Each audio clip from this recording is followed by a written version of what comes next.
Salut à tous, ici Frédéric Morel.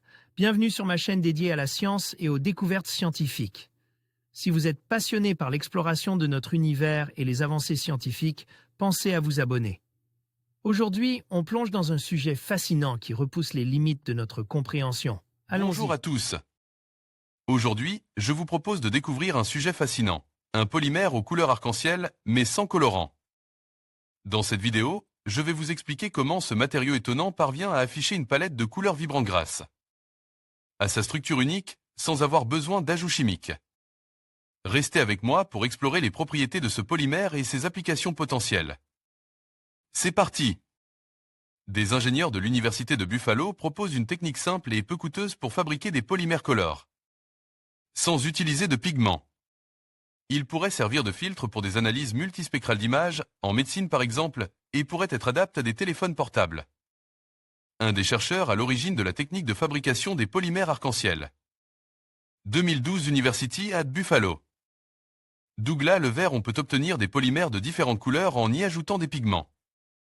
Les produits obtenus ont cependant une durée de vie limitée, les couleurs ayant tendance à devenir fades avec le temps, notamment à cause de l'exposition à la lumière entraînant des réactions photochimiques.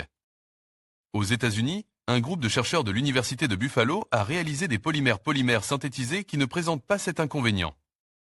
Pour les créer, les ingénieurs ont réalisé un sandwich composé de deux lames de verre entourant une résine photosensible. Exposée à un faisceau laser, elle polymérise. En y traçant des raies, un peu comme lorsque l'on grave un réseau optique, l'équipe a obtenu une couche de polymère reflétant la lumière et lui donnant les couleurs de L arc-en-ciel.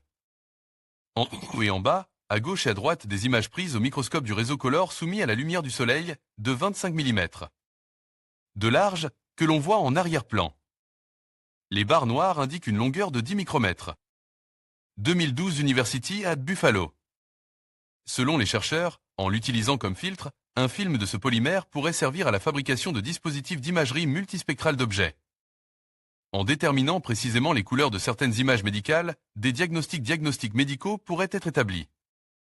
Des utilisations plus terre-à-terre sont aussi envisagées, toujours pour de l'imagerie multispectrale, mais avec des téléphones portables. L'exploration des possibilités avec ces polymères commence juste. Les details techniques de leur fabrication sont exposés dans un article de Advanced Materials. En conclusion, ce polymère aux couleurs arc-en-ciel, dépourvu de colorants, représente une avancée fascinante dans le domaine des matériaux.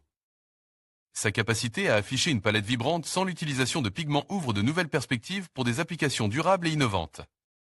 En alliant esthétique et respect de l'environnement, ce matériau pourrait bien transformer notre approche des produits colores. Restez à l'affût des prochaines innovations qui pourraient émerger de cette technologie prometteuse.